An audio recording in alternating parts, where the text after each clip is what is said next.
name is Janet Matthews, and I'm the daughter of Robert Douglas Moffat, who's the grandson of John King Moffat, who built this lovely cottage behind me called Rothsay on the Springside shore of Penn Lake.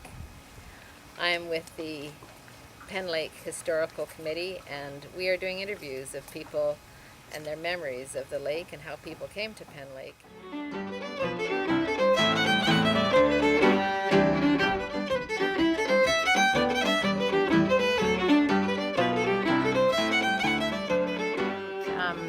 How was it that our family originally came to Penn Lake? Well, the early turn of the century, they were coming up to Ferryport, a resort on Ferry Lake. And this would be around 1903, I would think. And one of the brothers, I think it was probably F.W., rode from F.W. Moffat? F.W. Moffat.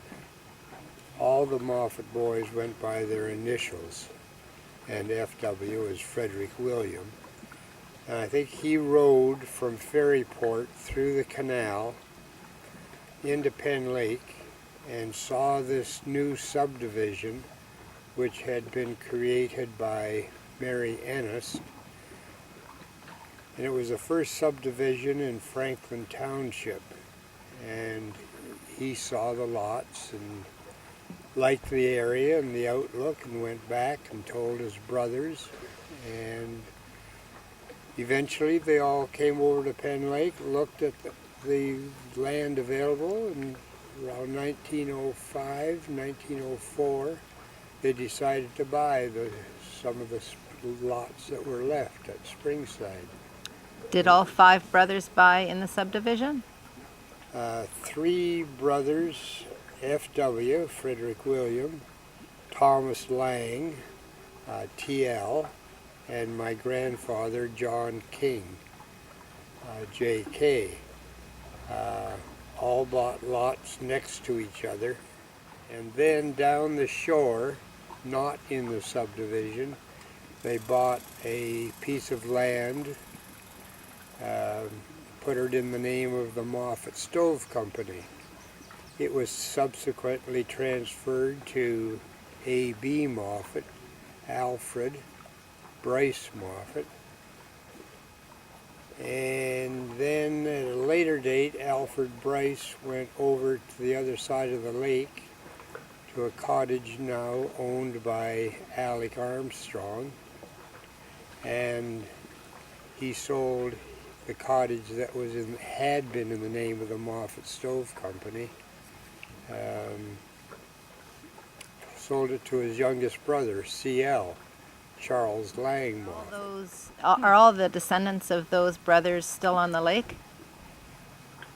I believe, well, certainly in the cottage, the original cottages, I'm the only one that has one of the original cottages.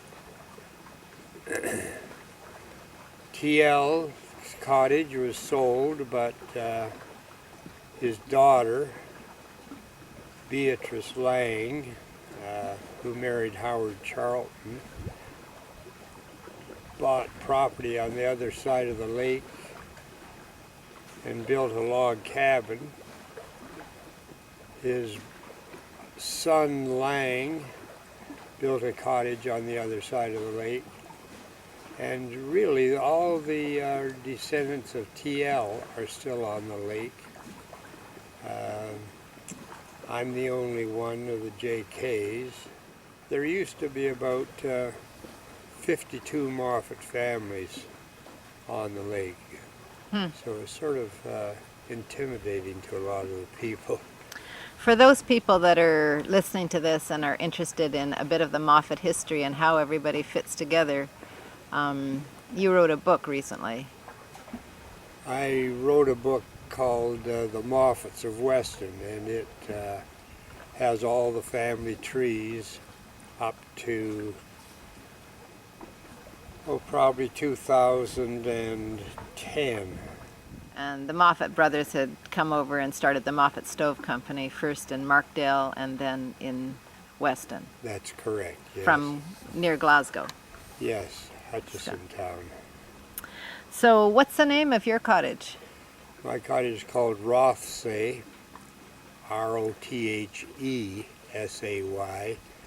after the Scottish summer resort just outside of Glasgow on the Isle of Bute. And Rothsay was an incredibly popular spot for tourists to come from Glasgow. And so they chose that as the name for the cottage.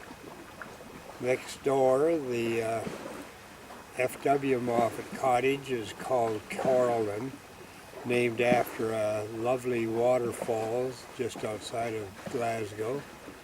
And the T.L.'s cottage was known as Crossford, where the Moffat family lived in Scotland. Uh-huh. And these three cottages are still one They're next to the they're other. Still one next to the other. And I recall that Corallan, the original cottage, was actually moved. The original cottage was lowered off the hill down to the ice, hauled across the ice and down the shoreline, and restated and given to Jim Moffat, who is the son of F.W. That cottage is now owned by John and Debbie Hay. Okay. And what are your earliest memories of coming up to the lake? You're now 88 in 2014, and you would have come up here, you were born in 1926. I don't have early recollections, because the first time I came up here would have been in my mother's arms shortly after I was born, 1926. We used to do a lot of boating into other lakes on picnics. And what And- boat did you use for that? Well, mostly we would go in our ditchburn boat and go into Mary Lake and Ferry Lake. And annually, for a number of years, the Moffat family rented the Big Chief, big boat from Powell Point.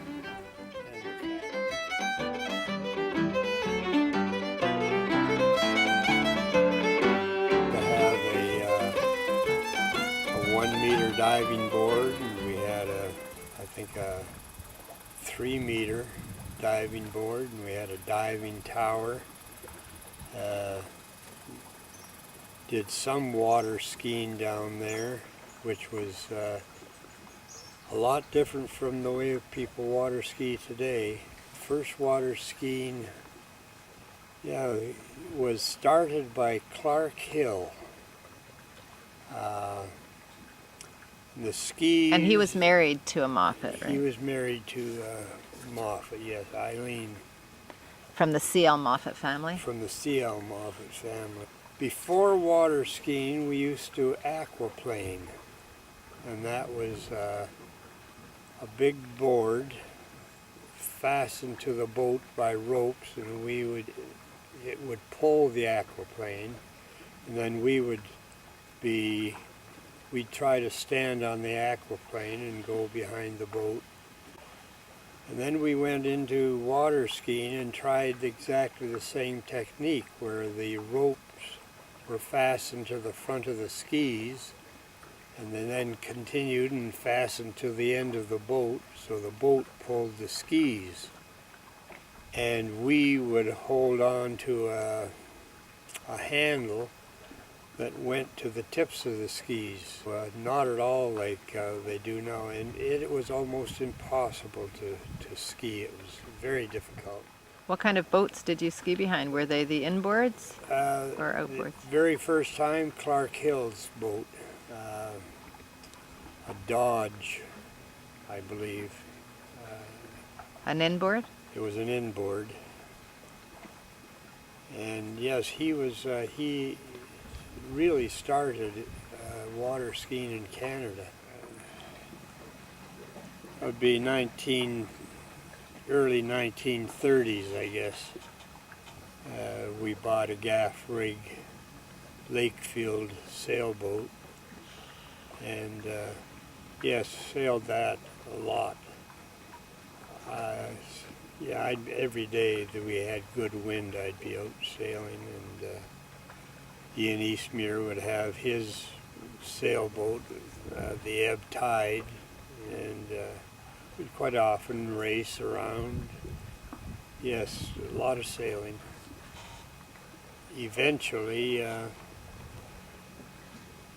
sailing became an event in the regatta, and all different kinds of sailboats would go out, different class sailboats.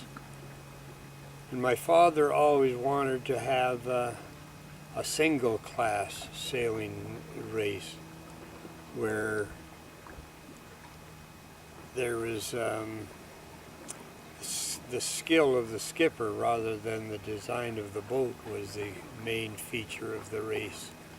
And so eventually we started an albacore sailing race, and it became very popular. We'd have maybe a fleet of 20 albacores on the lake. We sailed every week, every Sunday. We had a July series of races and an August series of races. We'd end up with Champagne Regatta, which was the last sailing race of the year. Very popular. And we'd have invitational sailing races where the Lake of Bays would bring all their boats over from the Lake of Bays Sailing Club and Port Sydney. The albacores. Albacore, all albacores. And your father gave a trophy, or you did a trophy Our family gave the memorial trophy for the albacore race.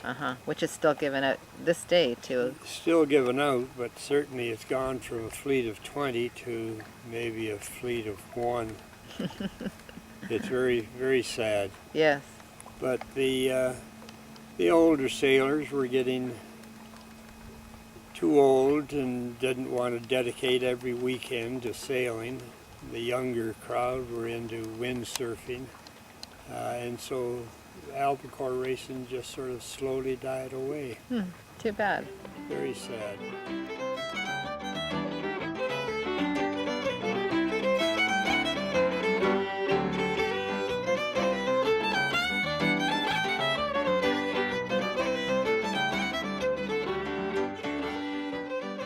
Tell me a little bit about Springside Dock and its purpose originally.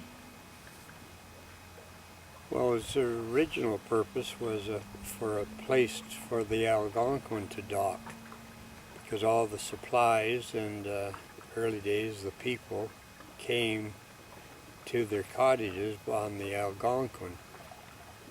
And a dock was built by the community, which was the Springside Dock, and passengers would be let off at Springside, and they'd walk along the common path to their cottages. The mail would be dropped off at Springside Dock and sorted by one of the cottagers, and we'd pick up the mail at Springside. It was, yes, a center place for us to go for the Algonquin to dock. And that was before roads were available to get to your cottage? That's right. And the Algonquin was a steamship? Oh, yes, yes. A wonderful old steamship. And it came from Huntsville through Fairy Lake? It would meet the morning train from Toronto and then travel from Huntsville through Fairy Lake, the canal, and Penn Lake. And on Penn Lake it would stop at Deerhurst. It would stop at some of the cottages Powwow Point? along the way that had deep enough water. At Powwow it would go in frontwards but couldn't leave the dock going forward, so it would back up and then continue its journey forward. I remember one year we were fog bound in Huntsville. Who's we? Ian Eastmere and myself.